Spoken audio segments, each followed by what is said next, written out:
So apportionment of common credit in input and inputs service, ठीक है ना। तो ये इनपुट एंड इनपुट सर्विस की बात करता है। For capital goods we are having rule number 43. Rule number 42 is applicable. This is rule 42. Section 17 read with rule 42 apportionment of common credit for input and input service. कल मैंने आपको एक example दिया था इसके लिए, if you remember, कि हमारी एक ऑर्गेनाइजेशन है जो कुर्ता और शर्ट बनाती है। एट द सेम टाइम अगस्त और जनवरी के मंथ में हम तिरंगा भी मैन्युफैक्चर करते हैं। हम ट्राई कलर जो अपना फ्लैग है, इंडियन फ्लैग है, वो मैन्युफैक्चर करते हैं। And Indian flag is exempted goods, ठीक है ना। या तो कोई आप हॉस्पिटल ले लो, हॉस्पिटल में क्या होता है, दोनों टाइप के सर्विसेज दिए जाते हैं। अगर नॉर्मल आप सर्विस दोगे तो वो एग्जेम्प्ट हो जाता है, और अगर आप प्लास्टिक सर्जरी वगैरह की सर्विसेज देते हैं तो टैक्सेबल हो जाता है। वैसे ही IIM की बात करेंगे, IIM अहमदाबाद, IIM कलकत्ता वगैरह, तो इंडियन इंस्टीट्यूट ऑफ मैनेजमेंट भी दो टाइप के कोर्सेज रन करता है। जो एजुकेशन बेस्ड कोर्स होते हैं, जहाँ पे डिग्री दी जाती है, वो एग्जेम्प्ट है, और जहाँ पे आपका एग्जीक्यूटिव पार्टिसिपेटिंग कोर्सेज किए जाते हैं, वो टैक्सेबल हो जाते हैं। तो if you are providing some taxable some exempt, then we will be confuse. अगर आप एक्सक्लूसिवली एग्जेम्प्ट दे रहे हो तो हमें कोई प्रॉब्लम नहीं है, पूरा का पूरा एग्जेम्प्ट है। एक्सक्लूसिवली टैक्सेबल दे रहे हो तो हमें कोई प्रॉब्लम नहीं, पूरा टैक्सेबल है तो पूरा इनपुट टैक्स क्रेडिट ले लेना। लेकिन आप अगर प्रोपोर्शनेटली टैक्सेबल दे रहे हो और प्रोपोर्शनेटली एग्जेम्प्ट सप्लाई अगर आपने किया तो आपको प्रोपोर्शनेट क्रेडिट करना पड़ेगा। अब वो करने के लिए उन्होंने रूल नंबर 42 बनाया हुआ है, जिसमें बहुत सारे एब्रीविएशन यूज किए गए। T1, T2, C1, C2, D1, D2, ऐसे EF, ऐसे बहुत सारे यहाँ पे एब्रीविएशन यूज किए। तो वो रिमेंबर करने के लिए थोड़ा टाइम लगता है, वो सारा हम ट्राई करेंगे। बात चालू हो रही है कि मेरे हाथ में बहुत सारे नोटबुक आप देख सकते हो। मैंने आपको डेमोन्स्ट्रेट करने के लिए बहुत सारे नोटबुक दिए गए।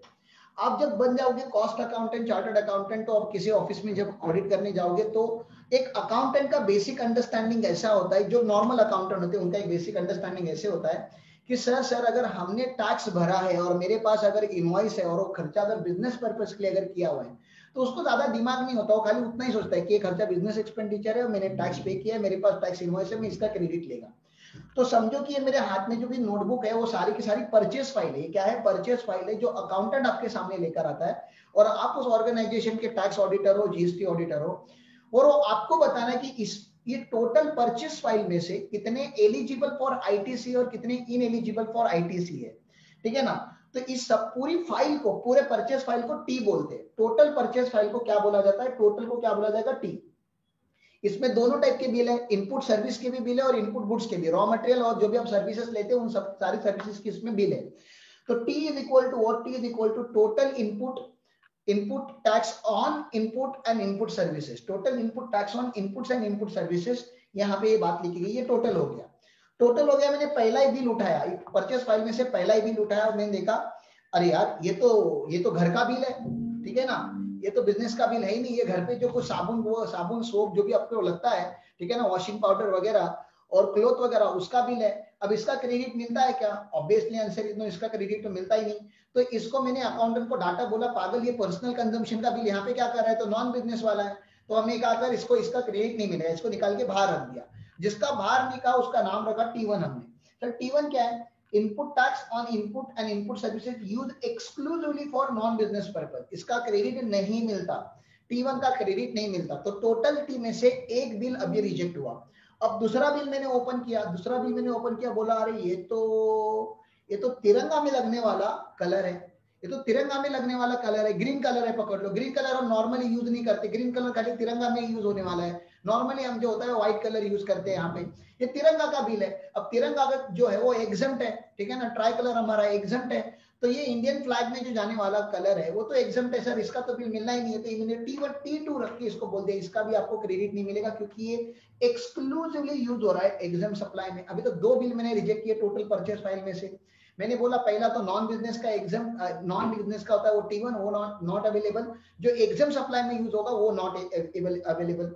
फिर मैंने क्या किया, मैंने तीसरा बिल यूज किया, वो निकला कार का, मारुति सुजुकी का एक कार लिया था डायरेक्टर के लिए, फैक्ट्री से ऑफिस आने के लिए, ऑफिस से फैक्ट्री जाने के लिए। मैंने बोला देखो ये बिजनेस का खर्चा तो है, लेकिन गवर्नमेंट ने इसको 17 सबसेक्शन 5 में ब्लॉक करके रखा है, तो इसका भी आपको क्रेडिट नहीं मिलेगा। तो T3 तक आ गए हम। इसका क्या मतलब हो गया कि ऐसा नहीं है कि बिजनेस में आप सब परचेस करोगे तो सबका क्रेडिट आपको मिल जाता है, कुछ इनएलिजिबल क्रेडिट भी होते हैं। तो T1 तो नॉन बिजनेस था, उसका क्रेडिट नहीं दिया। T2 जो था वो एग्जाम सप्लाई था, उसका भी क्रेडिट नहीं दिया। T3 जो है वो क्रेडिट था लेकिन उसको ब्लॉक करके रखा हुआ है गवर्नमेंट ने सेक्शन 17 सब सेक्शन 5 में। ये फूड एंड बेवरेजेस हो सकता है, ये क्लब फैसिलिटीज हो सकती है, ट्रैवल हो सकता है, ये मोटर व्हीकल हो सकता है, मोटर व्हीकल का रिपेयर एंड मेंटेनेंस हो सकता है, बिल्डिंग कंस्ट्रक्शन का बिल हो सकता है। आप समझ रहे हो ना, ये सारे ब्लॉक करके रखे थे, तो ब्लॉक क्रेडिट का आपको क्रेडिट नहीं मिलेगा। तो ये 3 जो बिल रिजेक्ट हो गए और जो बच गए, अभी 3 रिजेक्ट होने के बाद जो बच गए उनको C1 बोलते हैं। उनको क्या बोलते हैं? C1। तो what is the formula for C1? तो फॉर्मूला पर C1 is equal to T minus bracket T1 T2 T3। मतलब जो रिजेक्ट हो गए वो छोड़ के जो बच गए उसको C1 बोलते हैं। Do you understand up to C1? जल्दी बोलो प्लीज, एक्नॉलेज करो, 1-2 लोग तो रिप्लाई दो। आपको समझा C1 तक कैसे पहुंचने का है? टोटल परचेस के बिल लेने के, उसमें के 3 बिल रिजेक्ट करने हैं, T1 non business, T2 exam, T3 block. ये नहीं मिलेगा तो बच गया, उसका मिलना चाहिए। फिर मैंने देखा हाँ ये व्हाइट कपड़े का, अपनी व्हाइट नहीं, ये सॉरी, ये ऐसा बटन है। ये क्या है? बटन है। अब तिरंगा में तो बटन नहीं लगता, बटन तो खाली कुर्ता और शर्ट में लगता है, और कुर्ता और शर्ट तो हमारे बिजनेस में टैक्सेबल सप्लाई में आता है। तो ये एक्सक्लूसिवली टैक्सेबल गुड्स में आएगा। ये क्या होगा? एक्सक्लूसिवली टैक्सेबल गुड्स में आएगा, तो इसका क्रेडिट मिलेगा। इसका क्रेडिट 100% मिलेगा करके इसको बाहर निकाला। ये हो गया T4, इसको मैंने अलग रख दिया। मैंने बोला भैया जो T4 वाले होते हैं ना उसका 100% क्रेडिट मिलता है। ये देखो, तो मैंने क्या बोला, T4 पहले बाहर निकालो। एक्सक्लूसिवली टैक्सेबल या जीरो रेटेड सप्लाई में अगर यूज होंगे, मतलब एक्सपोर्ट में यूज हुआ रहेगा, तो इसका 100% क्रेडिट मिलता है, इसलिए इसको बाहर निकालो। तो C1 में से जब T4 निकलता है, C1 में से जब T4 निकलता है, T4 का 100% क्रेडिट मिलता है। इसका 100% ITC अवेलेबल है, इसलिए इसको बाहर निकाला। इन तीनों को क्यों बाहर निकाला? क्योंकि ये रिजेक्टेड पीस है, रिजेक्टेड बिल है, नहीं मिलेगा, नहीं मिलेगा, नहीं मिलेगा। T1 का नहीं मिलेगा, T2 का नहीं मिलेगा, T3 का नहीं मिलेगा, ठीक है ना, क्योंकि T1 में नॉन बिजनेस है, T2 में एग्जम्प्ट है, T3 में ब्लॉक्ड है। इन तीनों का नहीं मिलेगा करके बाहर निकाला है। T4 का मिलेगा, 100% मिलेगा करके बाहर निकाला हुआ है। तो मिल गया मुझको C2। तो C2 कैसे मिला? तो C1 माइनस T4। तो ये जो अभी जो बच गए हमारे बिल, जितने भी बिल अभी हमारे पास यहाँ पे बच गए, ये देखो इतने सारे बिल मेरे पास बच गए अभी यहाँ पे, ठीक है ना, ये 4-5 बिल जितने भी हमारे पास बच गए, ये होगा कॉमन क्रेडिट। तो C2 is equal to common credit. Sir common credit मतलब ये वो बिल है जो थ्रेड के है, ठीक है ना, थ्रेड यूज हो रहा है, चार्टर्ड अकाउंटेंट का सर्विस यूज हो रहा है, एडवर्टाइजमेंट का सर्विस यूज हो रहा है, फैक्ट्री का रेंट है, इंटरनेट सर्विस है। अब ये तो दोनों के लिए यूज हो रहा है ना यार, ये तो मैं एग्जाम के लिए मार्केटिंग है, मार्केटिंग में दोनों का करता हूँ, ठीक है ना, टैक्सेबल गुड्स का भी करता हूँ और एग्जाम गुड्स का भी करता हूँ। आप समझ रहे हो क्या? तो ये वो बिल है, अभी व्हाइट कपड़े का बिल है। व्हाइट कपड़ा तो तेरे नाम में भी यूज होता है, कुर्ता में भी यूज होता है। तो इन्होंने क्या बोला कि ये कॉमन जो बिल बच गए ना, ये बच जाते हैं। आप समझ रहे हो ना कैसे मैं यहाँ तक पहुंचा? दीज आर लेफ्ट ओवर्स, ठीक है ना, दीज आर लेफ्ट ओवर्स। तो ये C2 है। फिर से मैं बता देता हूँ एक बार, जो टोटल बिल है, फिर से एक बार सुनो C2 तक कैसे पहुंचने का। अकाउंटेंट आपके पास टोटल परचेस फाइल लेकर आएगा, बोलेगा इतना सारा मैंने परचेस किया लास्ट महीने में, बताओ इसमें का कौन सा बिल का क्रेडिट मिलेगा, कौन सा नहीं मिलेगा। सबसे पहला बिल हमने उठाया, अरे रे घर के खर्चे, तो पर्सनल एक्सपेंडिचर है, तो नॉन बिजनेस का है, इसको पहले बाहर निकाली, हो गया T1। दूसरा मैंने उठाया, बोला ये तो एग्जाम सप्लाई का गुड्स है, एग्जाम सप्लाई का क्रेडिट नहीं मिलता, इसका रॉ मटेरियल का क्रेडिट नहीं मिलेगा, ये T2 है, इसको बाहर निकाला। तीसरा मुझे मोटर कार का बिल मिला, मोटर कार का बिल मैंने बोला ये तो ब्लॉक क्रेडिट है, इसको इसका आपका क्रेडिट नहीं मिलेगा, ये तीनों को मैंने बाहर निकाल दिया। फिर बच गया C1 कैसे मिला मुझे? T माइनस T1 T2, ठीक है ना, T minus T1 T2 T3, इन तीनों का टोटल, T1 से लेके T3 का टोटल T में से माइनस कर दोगे तो C मिल जाएगा। C1 मिला। फिर मुझे मेरे बिल देखा, अरे तो 100% टैक्सेबल वाला आइटम है, 100% टैक्सेबल वाले का रॉ मटेरियल और T4 है, इसको निकाल के बाहर का बोला इसका 100% मिलेगा, इसको वो कॉमन क्रेडिट का प्रोपोर्शनेट नहीं लगाने का। Now whatever are left over bills, ये जो बच गए ये हो गए C2। अब C2 में हमें क्या करना है, हमें सोचना है इसमें से कुछ एक कॉमन क्रेडिट है, मतलब ये एग्जाम में भी यूज होगा और ये टैक्सेबल में यूज होगा। अब इसमें का एग्जाम का जो प्रपोर्शन होगा वो डिसअलाउड, और जो टैक्सेबल होगा उसका प्रपोर्शन अलाउड। अब एग्जाम और टैक्सेबल कैसे पता चलेगा? तो उन्होंने बोला लास्ट महीने का टर्नओवर ले लो। अब लास्ट मंथ का आपका जो टर्नओवर होगा वो प्रोविजनल बेसिस पे आप कर लेना, ऐसा हर महीने करते जाना, फिर साल भर में, साल के एंड में एनुअल एग्जाम्प्टेड टर्नओवर और टैक्सेबल टर्नओवर एक बार फिर से करना, कंफर्म करने के लिए। तो हमने क्या करना है, अभी ये जो C2 हमारा यहाँ पे आया हुआ है, C2 में से पहला D1 मतलब कॉमन क्रेडिट में से डिसअलाउ, कॉमन क्रेडिट में से डिसअलाउ कितना होगा? तो डिसअलाउ कितना होगा? तो C2 इंटू E/F।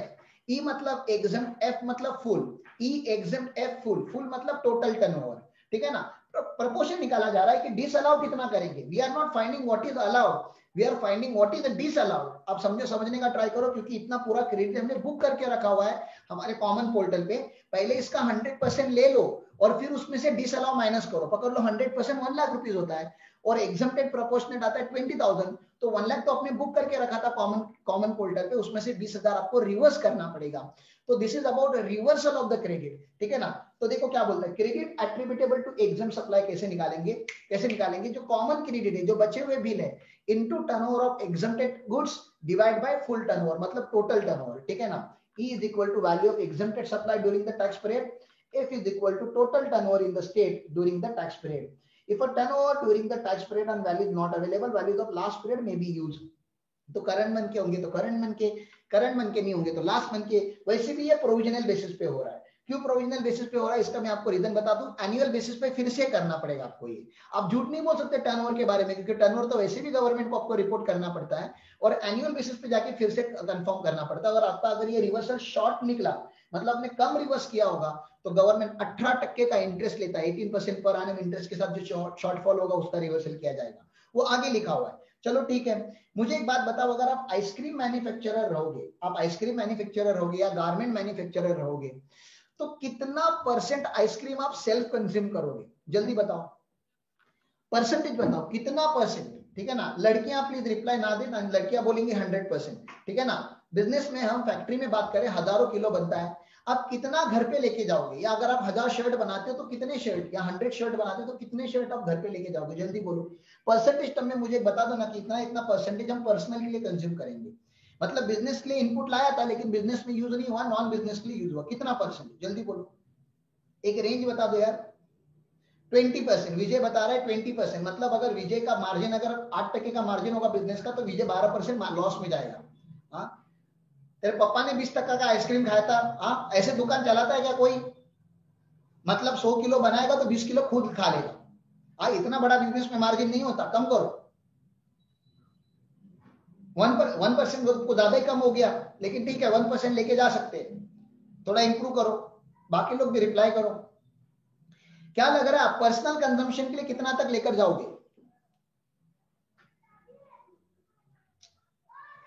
ठीक है, विजय ने बोल दिया 5, तो गवर्नमेंट ने बोला मैक्सिमम 5। अब गवर्नमेंट ने सर ऐसा फॉर्मूला क्यों यूज नहीं किया पर्सनल कंजम्पशन के लिए? क्योंकि जब आप पर्सनल कंजम्पशन के लिए या नॉन बिजनेस पर्पस के लिए जब इनपुट यूज करते हो, तो प्लीज अंडरस्टैंड करो एक चीज। अगर मैं एक नोटबुक परचेस करता हूं यहाँ पे मेरे क्लासरूम की एक्टिविटी के लिए, तो एक दो तो मैं अपने घर पे जो छोटे बच्चे हैं उनको भी दे दिया मैंने, ठीक है ना। मतलब 100 बुक अगर मैंने परचेस किए तो एक दो तो मैंने नॉन बिजनेस के लिए भी यूज किए। अब जो नॉन बिजनेस के लिए जो यूज होता है उसका बिलिंग नहीं होता, एग्जेम्प्टेड टर्नओवर का बिलिंग होता है, नॉन बिजनेस का बिलिंग नहीं होता। तो हमें एक रेशो लेना था, एक प्रोपोर्शनेट लेना, तो गवर्नमेंट ने अज्यूम कर दिया 5%। जो कॉमन क्रेडिट बच गया हमारे पास, उसका 5%, कॉमन का 5%। जो पहले डिसअलाउ हो गया एक्सक्लूसिव वाला, वो तो जाने दो, ये कॉमन वाला है। कॉमन वाले का 5% उन्होंने क्या कर दिया, यहाँ पे डिसअलाउ कर दिया, क्योंकि नॉन बिजनेस के लिए कुछ ना कुछ पकड़ना था, तो उन्होंने 5% पकड़ लिया। तो 6 भी पकड़ लेते थे, 8 भी पकड़ लेते थे, 2 पकड़ते तो 1 2 पकड़ते तो कम हो जाता, 8 10 पकड़ते ज्यादा हो जाता, तो उन्होंने 5% पकड़ा हुआ है। तो ये 5% भी इनएलिजिबल है, credit attributable to non business purpose, ठीक है ना। ये उन्होंने कॉमन क्रेडिट को यहाँ पे डिसअलाउ कर दिया। तो दो डिसअलाउ निकले हमारे, D1 और D2। अब मुझे फाइनली अगर ये निकालना है कि फाइनली मुझे कॉमन क्रेडिट में मिलेगा कितना मेरे पास, या मुझे कितना रिवर्स करना है। रिवर्स कितना करना है, तो जितना D1 में आया D2 में आया उतना टू बी रिवर्स। मतलब ये क्या होना है, आपके आउटपुट लायबिलिटी में ऐड हो जाता है, ठीक है ना। आउटपुट लायबिलिटी में ऐड हो जाता है, ऐड टू आउटपुट लायबिलिटी। आपके आउटपुट लायबिलिटी में इतना ऐड हो गया।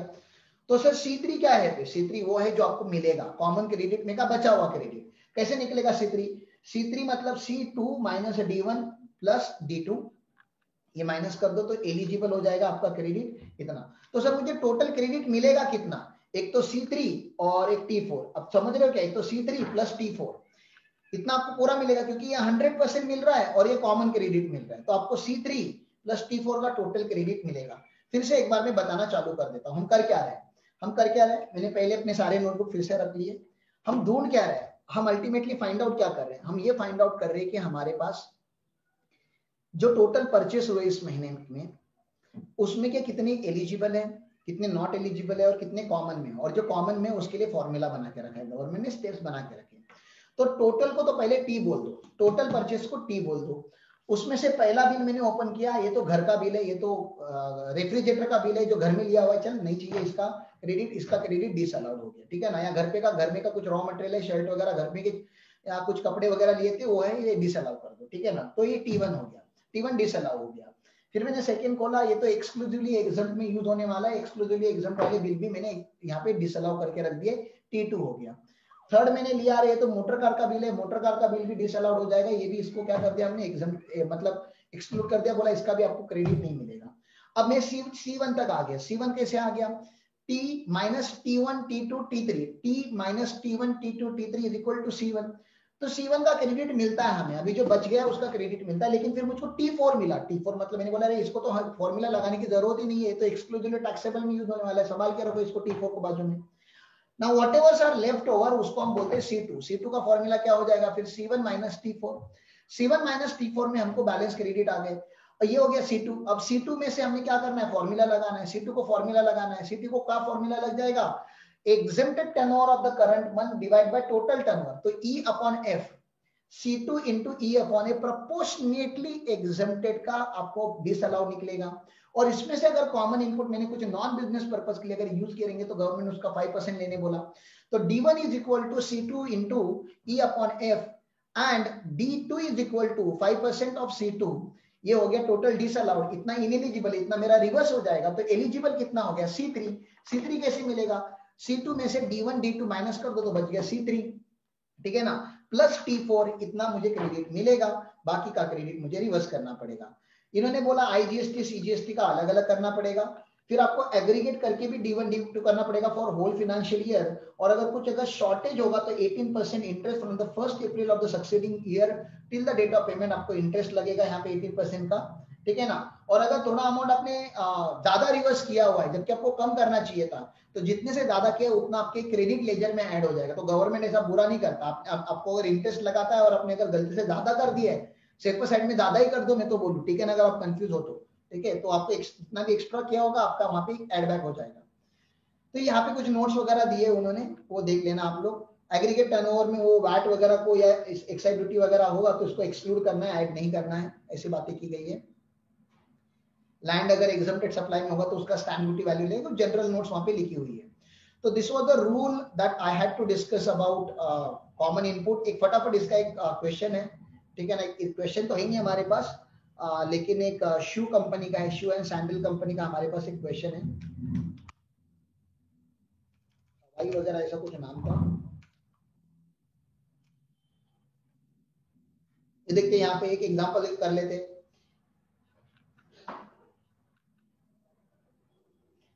Making an assumption that Hawaii slippers are exempted, ठीक है ना, कुछ स्लीपर है वो एग्जम्प्ट है। Take a case of easy footwear, तो इजी फुटवेयर आपका कंपनी हो गया, मैन्युफैक्चर ऑफ 2 वैरायटीज ऑफ हवाई slipper and 5 varieties of other sandal and shoes, ठीक है। तो हवाई स्लीपर के 2 वैरायटी बनाते हैं और 5 वैरायटी टैक्सेबल गुड्स के बनाते हैं। The dies are used in the manufacture for all footwear, तो फुटवेयर बनाने के लिए उनको अलग अलग डाई लानी पड़ती है।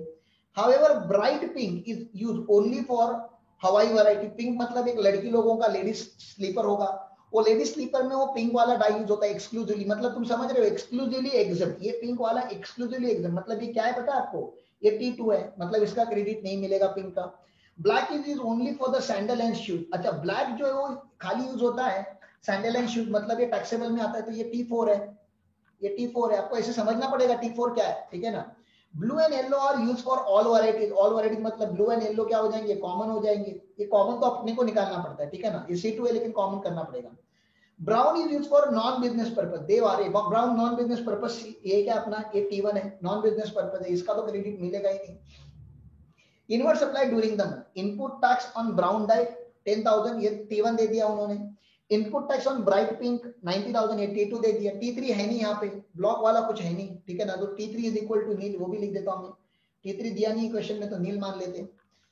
और जो ब्लैक वाला है वो T4 है, ठीक है ना। Input on blue die and yellow die, ये जो है ये कॉमन वाले हैं, ठीक है ना, इनका ही तो मैटर सॉल्व कर रहे हैं हम, ठीक है।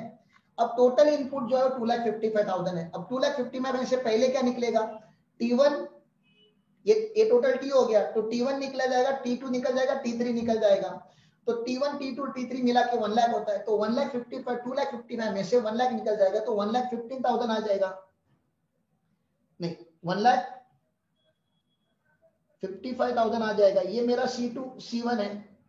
अब C1 में से मुझे T4 निकालना है, C1 में से मुझे T4 निकालना है। जब C1 में से T4 निकल जाएगा, क्योंकि T4 का 100% क्रेडिट मिलता है, तो C1 में से जब मैं, तो C2 कैसे आएगा, C1 माइनस T4, ठीक है ना। तो यहाँ पे जो बच जाएगा वो होगा 1,15,000, क्योंकि T4 जो 40,000 का, ये देखो यहाँ पे इन्होंने दिया हुआ है, ठीक है ना। तो ये 1,15,000 आ गया। तो ये क्या आ गई, C2 आ गया। अब C2 को मुझे क्या करना है, अपोर्शन करना है। अपोर्शन कैसे करूंगा मैं, मुझे एग्जम्प्टेड का टर्नओवर लगेगा और टोटल टर्नओवर लगेगा। तो उन्होंने देखो टर्नओवर दिया होगा आगे, ये देखो, the total of all varieties of shoes and sandal is 2 crore and हवाई 1 प्लस हवाई 2, ये जो एग्जम्प्टेड है, ठीक है ना, वो 3 करोड़। तो एग्जम्प्टेड टर्नओवर 3 करोड़ हो गया और टैक्सेबल टर्नओवर 2 करोड़ हो गया, तो टोटल टर्नओवर जो है 5 करोड़ हो गया। तो अभी आप कैसे डिसअलाउ करोगे, आप D1 कैसे निकालोगे, D1 is equal to E upon F into C2। तो C2 तो अपना आया था 1,15,000, 3 अपॉन 5 कर दो तो 69,000 आ रहा है। इतना आपको रिवर्स करना पड़ेगा, बस इतना ही है। It's not that complicated. I hope you understood. अगर नहीं भी समझा होगा, आपको रिवाइज करना होगा, तो ये वीडियो जल्दी से जल्दी अपलोड कर दूंगा मैं, ठीक है ना। मेरा टाइम था 10 o'clock तक, अभी ऑलमोस्ट टाइम खत्म हो गया। बाकी जितना रूल नंबर 43 है, अब नेक्स्ट लेक्चर में करेंगे। नेक्स्ट लेक्चर का टाइम मैं आपके व्हाट्सएप ग्रुप पे अपडेट कर दूंगा। So thank you all and wish you all a very happy and prosperous Diwali. So जितना भी टाइम बचा उसमें थोड़ा बहुत एंजॉय कर लेना, और please focus on studies because that is more important as of now. Okay, चलो बाय बाय।